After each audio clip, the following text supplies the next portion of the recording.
देखो बच्चों, मैं समझता हूँ ये सोशल मीडिया का जमाना है।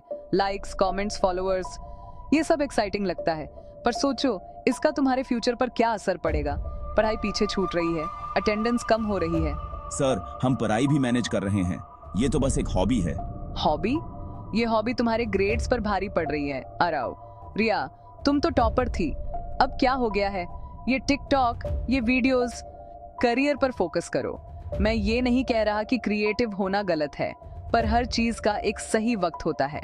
अभी तुम्हारा वक्त पढ़ाई का है। डिजिटल दुनिया तेजी से बदलती है। आज टिकटॉक है, कल कुछ और होगा, पर तुम्हारा नॉलेज हमेशा तुम्हारे साथ रहेगा। मैं चाहता हूँ कि तुम दोनों इस बारे में सोचो। ये सिर्फ ग्रेड्स नहीं, तुम्हारे रिश्ते की भी बात है। लोग क्या कहते हैं ये भी सोचो। अपने फ्यूचर को लाइटली मत लो। प्रिंसिपल शर्मा के ऑफिस का माहौल हमेशा सीरियस रहता था। आज भी वैसा ही था। हम टिकटॉक पर फेमस हो रहे थे, पर उनकी बातें हमारे कानों में चुभ रही थीं। हम चुपचाप बैठे सुनते रहे। ऑफिस के बाहर से आती आवाजें भी अब बेकार लग रही थीं। उनकी हर बात लॉजिकल थी, पर हमारा दिल उसे मानने को तैयार नहीं था। आखिर में उन्होंने हमें एक वार्निंग देकर भेज दिया। हम ऑफिस से बाहर निकले बिना कुछ कहे। हवा में एक अजीब सी टेंशन थी। जो चीज़ हमें खुशी दे रही थी वही अब प्रॉब्लम बन गई थी। प्रिंसिपल सर की बातें हमारे दिमाग में घूम रही थीं। देखा, मैं कहती थी ना, ये लड़का और ये फोन तेरा फ्यूचर खराब कर देंगे। पूरा दिन बस वीडियो वीडियो वीडियो। ये सब बंद करो। ये क्या काम है लड़कियों की तरह नाचना? लोग क्या कहेंगे? तुम्हें एक रिस्पेक्टेबल जॉब करनी है, ये टिकटॉक पर तमाशा नहीं। ये आज कल के बच्चों का प्यार है, रिया। सोशल मीडिया पर शुरू होता है और वहीं खत्म हो जाता है। इसका कोई फ्यूचर नहीं है। घर आना पहले सुकून देता था, अब सिर्फ टेंशन। प्रिंसिपल सर की बातें, ऊपर से घर वालों का प्रेशर। उन्हें लगता था हमारा पैशन सिर्फ एक तमाशा है। हमारा रिश्ता उनके लिए सिर्फ वीडियोस तक सीमित था। हर तरफ से एक ही आवाज, ये रियल लाइफ है, रियल लाइफ नहीं। ये प्रेशर हमारे रिश्ते पर भी असर डालने लगा था।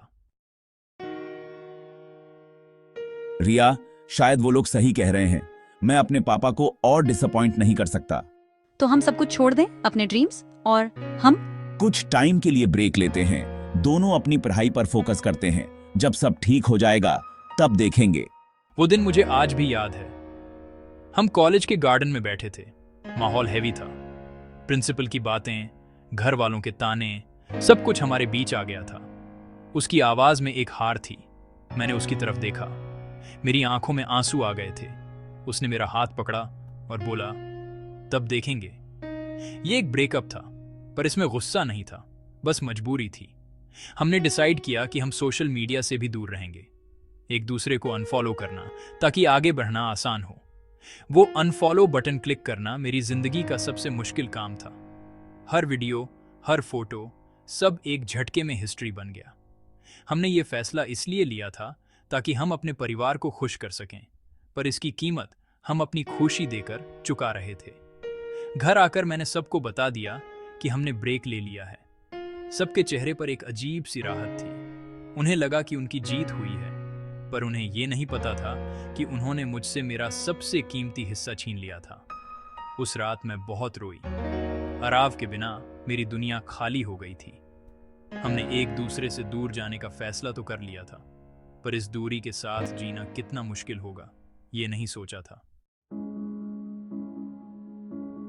मैं अब कॉलेज की गुड गर्ल बन गई थी। टाइम पर क्लास जाती, नोट्स बनाती, पर मेरा दिल वहां नहीं होता था। हर जगह बस उसकी यादें थीं। अकेलापन एकदम से बढ़ गया था। एक शाम बारिश हो रही थी। मैं अपनी खिड़की के पास बैठी थी, फोन उठाया, गैलरी खोली। वहां हमारी पुरानी वीडियोस और फोटोज थीं। मैं वो वीडियोस बार बार देख रही थी और रो रही थी। उसने मुझे बाद में बताया कि वो भी उन दिनों बहुत अकेला था। कोचिंग ज्वाइन की, पर मन नहीं लगता था।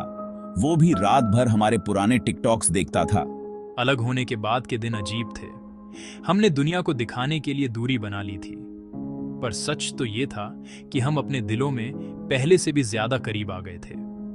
सोशल मीडिया, जिसे सब दुश्मन समझ रहे थे, वही अब हमारी यादों का सहारा बन गया था। कुछ महीने बाद मुझे एक ईमेल आया।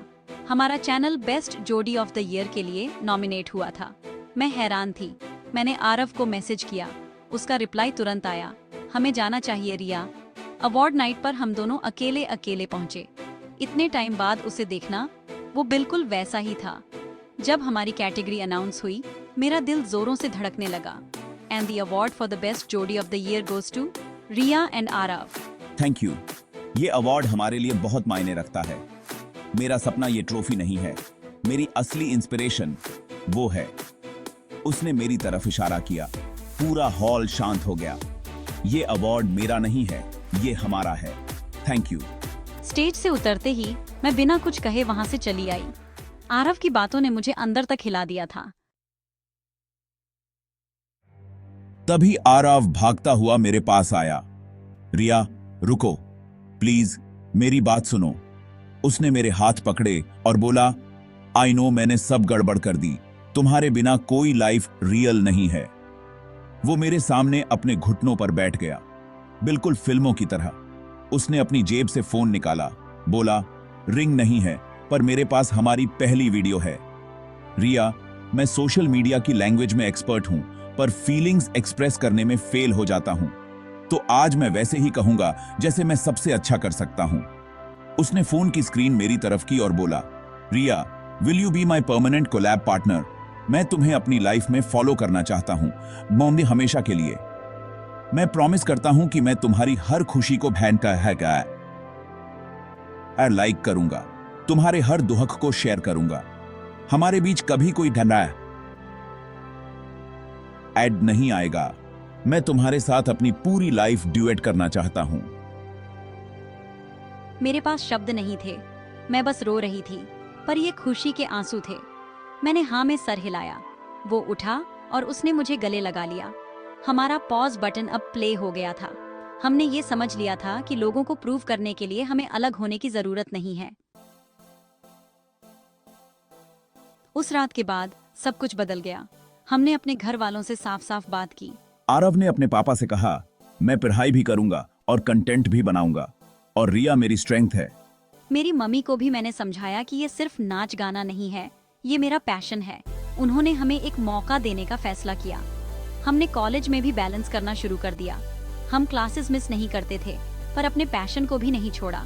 हमने एक स्केड्यूल बनाया। प्रिंसिपल सर ने जब हमारे ग्रेड्स इंप्रूव होते देखे तो वो भी खुश हुए। शायद मैं गलत था। तुम दोनों ने प्रूव कर दिया कि पैशन और रिस्पॉन्सिबिलिटी को बैलेंस किया जा सकता है। हमने अपने फॉलोअर्स को बताया कि कैसे हमने प्रेशर में आकर सब कुछ छोड़ दिया था, पर असली खुशी एक दूसरे के साथ रहने में है। वो वीडियो वायरल हुआ, लोगों ने हमें इंस्पिरेशन कहा। हम अब पहले से भी ज्यादा पॉपुलर हो गए थे, पर इस बार फेम हमारे सर पर नहीं चढ़ा। अब हम समझ चुके थे कि लाइक्स और फॉलोअर्स से बढ़कर भी कुछ है, वो है हमारा रिश्ता। हम अब वीडियोस इसलिए नहीं बनाते थे कि हमें वायरल होना है, बल्कि इसलिए बनाते थे क्योंकि हमें वो प्रोसेस एंजॉय करना था। हमारी रियल लाइफ और रियल लाइफ अब अलग नहीं थी, वो एक हो चुकी थी। हमारी कहानी एक परफेक्ट कमबैक स्टोरी बन गई थी, जो पॉज से प्ले हुई थी। ये थी हमारी कहानी, जो टिकटॉक के एक ट्रेंड से शुरू हुई थी और आज एक अनमोल रिश्ते में बदल गई। ट्रेंड्स बदलते रहते हैं, नए ऐप्स और चैलेंजेस आते हैं, पर हमारा साथ हमेशा मजबूत रहा। हमारा रिश्ता कभी लाइक्स या शेयर्स पर नहीं टिका था। ट्रेंड्स आते जाते हैं, पर सच्चे रिश्ते हमेशा रहते हैं।